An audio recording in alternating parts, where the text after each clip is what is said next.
So hello students, आज के English class में आज आप सबका स्वागत है। आज की इंग्लिश क्लास स्टार्ट करने से पहले एक अपडेट देना चाहेंगे bank of Baroda recruitment exam के बारे में। तो देखिए, बैंक ऑफ बड़ौदा का जो पीओन रिक्रूटमेंट का एग्जाम था उसके ऑफिशियल वेबसाइट में कुछ दिन पहले अपडेट दिखा रहा था। देखिए, यहाँ पर हम official website bank of Baroda खोल लिए हैं, bankofbaroda.in। तो यहाँ पे आपका पियोन सब स्टाफ रिक्रूटमेंट जो है ऑप्शन दिखे यहाँ पर। तो इस जगह पे एक अपडेट आ रहा था कैंडिडेट शॉर्ट लिस्टेड बोलकर, यहाँ पर लिखा ही आ रहा था कैंडिडेट शॉर्ट लिस्टेड। तो अब स्टूडेंट को कंफ्यूजन था, जो यहाँ पर जो कैंडिडेट शॉर्ट लिस्टेड लिखा ही आ रहा है तो वो क्या एग्जाम के लिए आ रहा है, जो एग्जाम के लिए कैंडिडेट शॉर्ट लिस्टेड किया गया है, या फिर ऑलरेडी रिक्रूटमेंट कर ले गया। ठीक है, तो देखिए इसमें अब थोड़ा सा एक कंफ्यूजन है, इसलिए स्टूडेंट के दिमाग में एक कंफ्यूजन क्रिएट हुआ था, जो बिना एग्जाम हुए कैंडिडेट शॉर्ट लिस्टेड कैसे हो गया। बिना एग्जाम हुए तो कैंडिडेट शॉर्ट लिस्टेड होगा नहीं। ठीक है, तो अब देखिए ये भी हो सकता है कि जितना फॉर्म उन लोग के पास जमा पड़ा है bank of Baroda recruitment post के लिए, तो वो सब फॉर्म में शॉर्ट लिस्टेड करके कौन कौन एग्जाम देने के काबिल है या नहीं है उनका शायद शॉर्ट लिस्ट निकाला होगा वो लोग, ऐसा भी हो सकता है। ठीक है, देखिए उन लोग वहां पर क्लियरली मेंशन नहीं किए थे जो candidate short listed for document verification. ठीक है, candidate short listed for document verification, या फिर candidate short listed for written exam.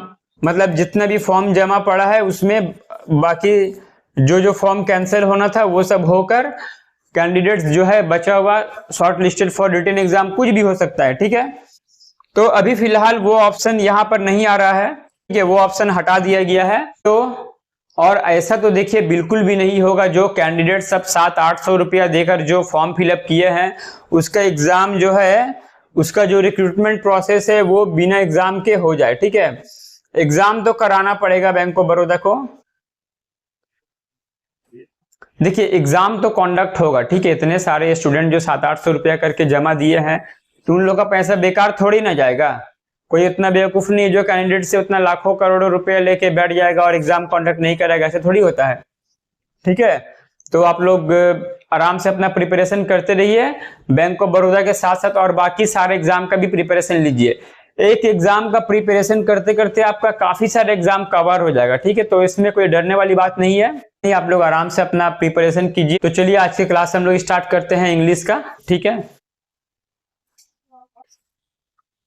First question देखिए क्या दिया हुआ है। I did not get many sleep last night as my sister was running a high fever.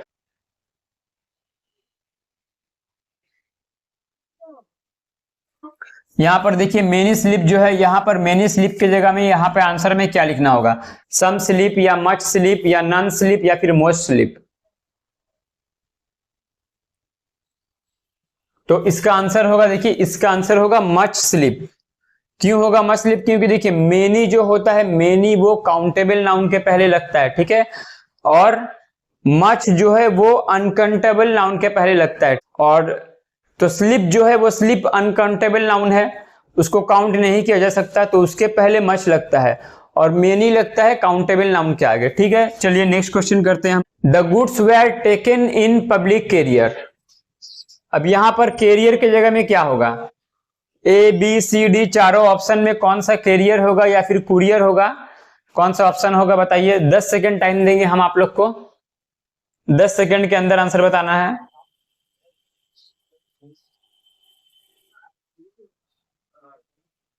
देखिए इसका आंसर होगा कैरियर। ठीक है, जो कैरी करके ले जाता है, कैरी करके जो ले जाता है उसी को ही बोलता है कैरियर। ठीक है, तो यहां पर हो जाएगा कैरियर, और ये कैरियर का मतलब हो गया हम अपने कैरियर में आगे बढ़ना चाहते हैं। ठीक है, वो उस वाला कैरियर के बारे में बोल रहा है। नेक्स्ट क्वेश्चन,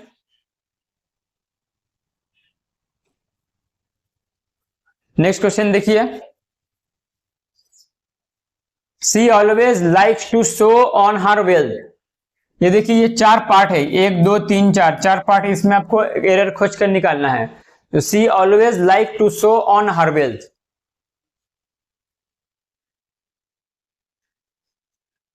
ए बी सी डी में से कौन सा आंसर होगा। तो देखिए यहां पर आंसर होगा सो ऑन, ये पार्ट में एरर है। क्या पार्ट है इस पार्ट में? जो यहां पर होगा सो ऑफ, यहां पर सो ऑफ होगा, ठीक है, तो सो ऑन नहीं होगा। तो देखिए यहां पर क्लियरली समझ में आ रहा है, she always like to show off her wealth, ठीक है। तो शो ऑफ का मीनिंग आप लोग को पता ही है, शो ऑफ, इस जगह में हो जाएगा शो ऑफ, ऑन नहीं होगा, ऑफ होगा। नेक्स्ट क्वेश्चन में कहते हैं, I am very much obliged of my friend for the help he rendered to me. I am very much obliged of my friend for the help he rendered to me. तो देखिए यहां पर होगा obliged to, obliged के बाद हमेशा to बैठता है, तो यहां पर ये सेंटेंस में एरर है। ऑब्लाइज्ड के बाद ऑलवेज प्रीपोजिशन टू बैठता है, clear, obliged to. Next question ये है, इसमें आपको वॉइस चेंज करना है, change the voice. Mister Thomas helps mister Anil. तो देखिए वॉइस चेंज का रूल है, हम लोग को पता है, ये वाला सब्जेक्ट है, ये वर्ब है और ये ऑब्जेक्ट है, ठीक है। तो वॉइस चेंज में ऑब्जेक्ट पहले आता है मिस्टर अनिल। अब हम लोग को देखना पड़ेगा कि सेंटेंस प्रेजेंट टेंस में है या पास्ट में। तो देखिए ये सेंटेंस जो ये प्रेजेंट में है, प्रेजेंट में है तो इज होगा। देखिए यहां पर वाज है, ये होने वाला नहीं है और ये होगा नहीं, ए और डी को हम लोग एलिमिनेट कर दिए, क्लियर। और देखिए सेंटेंस में कोई कॉन्टिन्यूअस टेंस नहीं है, तो देखिए यहां पर आईएनजी भी नहीं होगा, बीइंग वहीं पर लगता है जो सेंटेंस कॉन्टिन्यूअस टेंस में होता है, ठीक है। तो देखिए तो ऑप्शन बच गया हमारा C, Mister Anil is helped by Mister Thomas, ठीक है। प्रेजेंट टेंस में इज आया, वर्ब के ये वर्ब का थर्ड फॉर्म बैठेगा यहां पे, और यहां पर हो जाएगा बाई देकर, ये सब्जेक्ट लास्ट में चला आएगा, ये सब्जेक्ट लास्ट में बी वाई बाई देकर चला आएगा, क्लियर। समझ में आ गया होगा आप लोग को, उम्मीद करते हैं। नेक्स्ट क्वेश्चन, क्वेश्चन नंबर 6 देखिए क्या बोला है, ये भी वॉइस चेंज है। मानू विल टेल हर लेटर, मानू विल टेल हर लेटर। तो देखिए सबसे पहले हम लोग को लेके करना है सब्जेक्ट, ये हो गया वर्ब, ये हो गया ऑब्जेक्ट। तो वॉइस चेंज का रूल क्या है, ये हम लोग कभी भी देंगे तो चलेगा, ठीक है, ये कोई जरूरी नहीं है अदर्स को। तो सब्जेक्ट वर्ब ऑब्जेक्ट में पहले ऑब्जेक्ट आएगा, ये हर है, ये शी होकर चला आएगा, देखिए शी सब में है। उसके बाद देखिए विल जो है, शैल और विल जो है, विल के बाद एक बी बैठता है, बी ई बी, ठीक है। तो विल बी, देखिए विल बी किस में है, ये सब में, इसमें बी नहीं है तो ये कट गया। बी के बाद ऑलवेज पैसिव वॉइस में बी के बाद वर्ब का थर्ड फॉर्म बैठता है, ऑलवेज याद रखिएगा। बी वर्ब के बाद am is are was were या फिर बी, इसके बाद हमेशा वर्ब का थर्ड फॉर्म बैठेगा पैसिव वॉइस। तो पैसिव वॉइस का रूल क्या है, जो am is are was were या फिर कोई भी बी वर्ब के बाद वर्ब का थर्ड फॉर्म बैठता है, ठीक है। तो वर्ब का थर्ड फॉर्म बैठता है यहां पर, तो देखिए बी के बाद टोल्ड होना चाहिए, विल बी टोल्ड। देखिए यहां पे विल बी टेल है, ये होगा नहीं, कट गया। विल टेल है, ये होगा नहीं, ये विल बी टेल है, ये वर्ब का फर्स्ट फॉर्म है, तो विल बी टोल्ड हो गया answer. She will be told later by Manu, Manu जो है वो लास्ट में आ गया। क्लियरली समझ में आ गया होगा आप लोग को। चलिए नेक्स्ट क्वेश्चन करते हैं।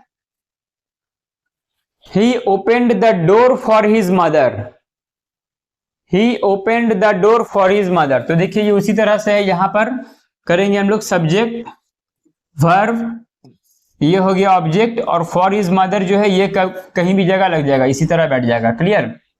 तो देखिए सबसे पहले ऑब्जेक्ट है द डोर, द डोर पहले आएगा, द डोर। अब देखिए ये वाला जो वर्ब है ये किसमें है, ओपेंड, ये पास्ट फॉर्म में है, तो एक वाज आएगा, क्लियरली। तो देखिए यहां पर हैड है, ये तो आएगा नहीं, और ये इज है, ये तो प्रेजेंट फॉर्म में, ये भी होगा नहीं। द डोर वाज, वाज के बाद बी वर्ब के बाद पहले बताया वर्ब का थर्ड फॉर्म बैठता है, और देखिए वर्ब का थर्ड फॉर्म है ओपन, ओपेंड, फिर आएगा ओपेंड, यहां पर ओपन दिया हुआ, ये भी होगा नहीं, ऑप्शन नंबर बी होगा नहीं।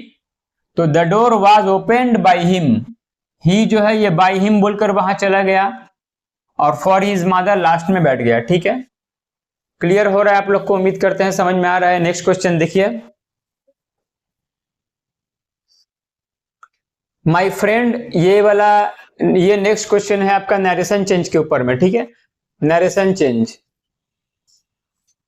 नरेशन चेंज देखिए, my friend said to me do you know the recipe of mango ice cream. देखिए क्वेश्चन में सेंटेंस दो प्रकार के होते हैं, एक होता है WH क्वेश्चन और एक होता है हाँ या ना में जो हम लोग जवाब दे सके इफ वाला क्वेश्चन, ठीक है। तो देखिए जो क्वेश्चन का आंसर हम लोग हाँ या ना में दे पाएंगे उसके जगह में इफ आता है। जैसे देखिए यहां पर बोला है do you know the recipe of mango ice cream, इसका जवाब हम लोग हाँ या ना में दे सकते हैं। अगर हमको रेसिपी पता होगा हम बोलेंगे कि हाँ आता है हमको, अगर नहीं पता होगा तो बोलेंगे नहीं आता है, ठीक है।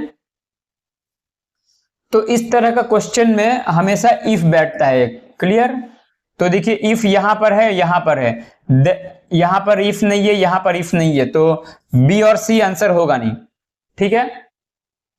और सबसे पहले देखिए माय फ्रेंड से, यहां पर क्वेश्चन मार्क है तो आस्क्ड होगा एक, asked my friend asked me if I knew. अब देखिए यहां पर ये पास्ट टेंस में है सेड, तो जब हम लोग नरेशन चेंज करते हैं अगर आपका पास्ट में रहा यहां पर तो अंदर वाला भी पास्ट फॉर्म ही हो जाएगा, ठीक है। तो नो जो है वो न्यू हो जाएगा, नो का पास्ट फॉर्म न्यू है।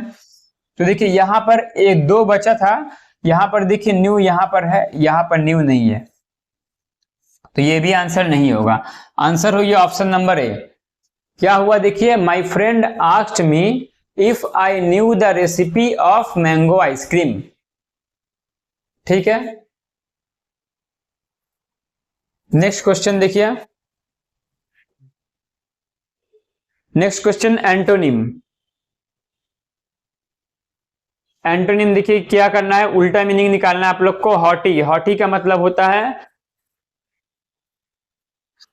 हॉटी मतलब होता है जो अपने आप पर खूब ज्यादा गर्व करता है, अहंकार करता है, ठीक है।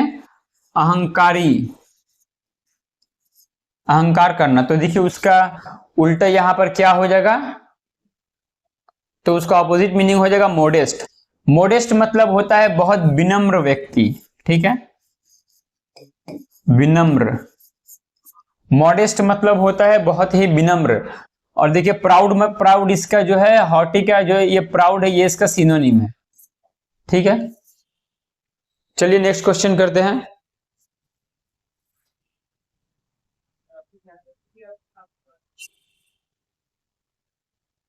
नेक्स्ट क्वेश्चन देखिए, एंटोनिम है एलए। एलए का मतलब होता है ALLAY। एलए का मीनिंग किसी को पता है तो देखिए खुद से करके कोशिश कीजिए। एलए का मतलब होता है एलिविएट। एलए मतलब होता है एलिविएट, मतलब कम करना या फिर आराम पहुंचाना, ठीक है। और इसका एंटोनिम है यहां पर, जैसे देखिए यहां पे एलए का सिनोनिम है मिटिगेट कर देना या फिर सिंप्लीफाई कर देना, ठीक है। उसका एंटोनिम होगा यहां पर देखिए एग्रावेट। एग्रावेट का मतलब होता है किसी प्रॉब्लम को बढ़ा देना, ठीक है। तो एलए का मतलब होता है जैसे आप कोई दवा खाए, वो दवा आपका काम कर गया, आपका दर्द को कम कर दिया, तो एलिविएट होगा उस जगह में, कम कर दिया। और आपका प्रॉब्लम अगर उल्टा बढ़ा दिया तो यहां पर हो जाएगा एग्रावेट, ठीक है। यहां पर हो जाएगा एग्रावेट, मतलब आपका प्रॉब्लम को वो इंक्रीज कर दिया और बढ़ा दिया।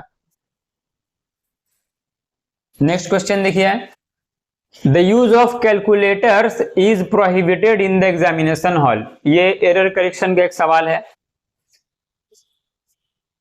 The use of calculators is prohibited in the examination. समझ में आ रहा है कुछ आप लोग को? खुद से देखिए,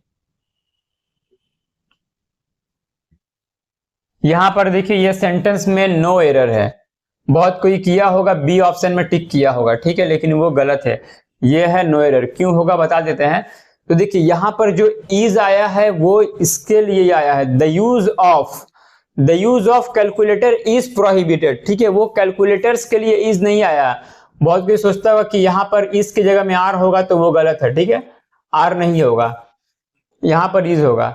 अगर यहां पर द यूज ऑफ नहीं रहता, मान लीजिए ये वाला वर्ड नहीं था, तब अगर रहता calculators are prohibited in the examination, ठीक है, तब सही होता।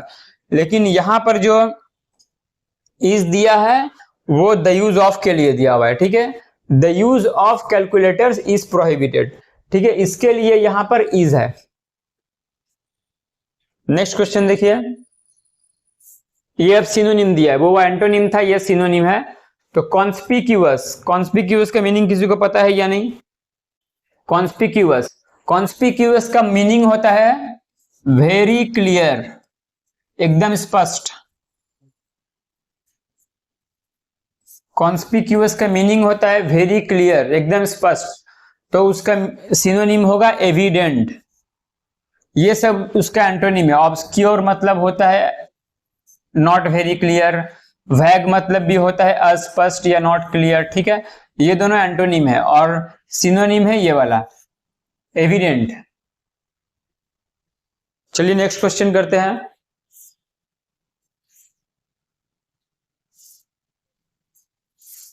नेक्स्ट क्वेश्चन सिनोनिम है एफ्लिक्ट।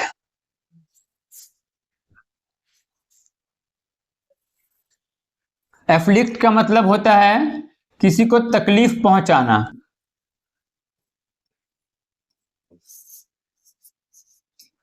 एफ्लिक्ट का मतलब होता है किसी को तकलीफ पहुंचाना। तो यहां पर देखिए इजीली समझ में आ रहा है आप लोग को, इसका आंसर खुद से ही कर पाइएगा।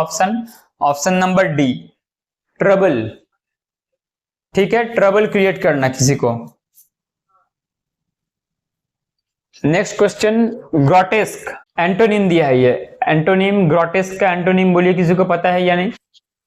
ग्रोटेस्क का सिनोनिम होता है अगली। चलिए इतना बता दिए, ग्रोटेस्क का सिनोनिम होता है अगली। तो एंटोनिम हो गया यहां पर अट्रैक्टिव। ठीक है, नेक्स्ट क्वेश्चन देखिए,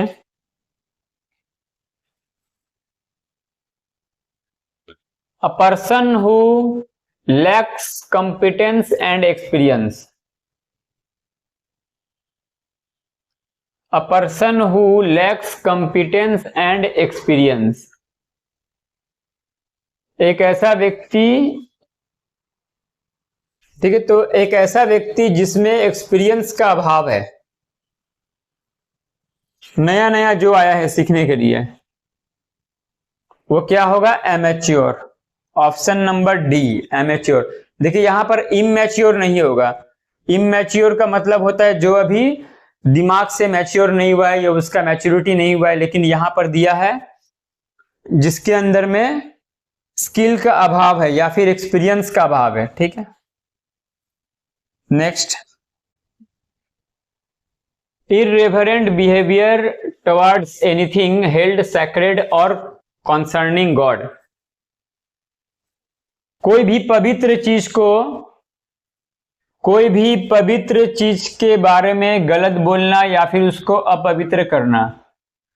irreverent का मतलब होता है, रेवरेंट मतलब होता है श्रद्धा, और irreverent मतलब हो गया आपका, irreverent हो गया असम्मान करना। ठीक है, किसी का बेइज्जती करना। तो गॉड से रिलेटेड या फिर कोई पवित्र चीज के रिलेटेड उसको अश्रद्धा करना, असम्मान करना, उसका आंसर होगा ब्लास्फेमी।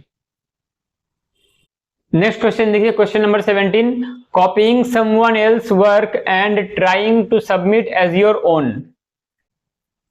किसी और के काम को कॉपी करके या फिर चोरी करके उसको अपने हिसाब से, उसको अपना बनाकर बोलना। ठीक है, उसको ऐसा दिखाना कि वो हम किए हैं।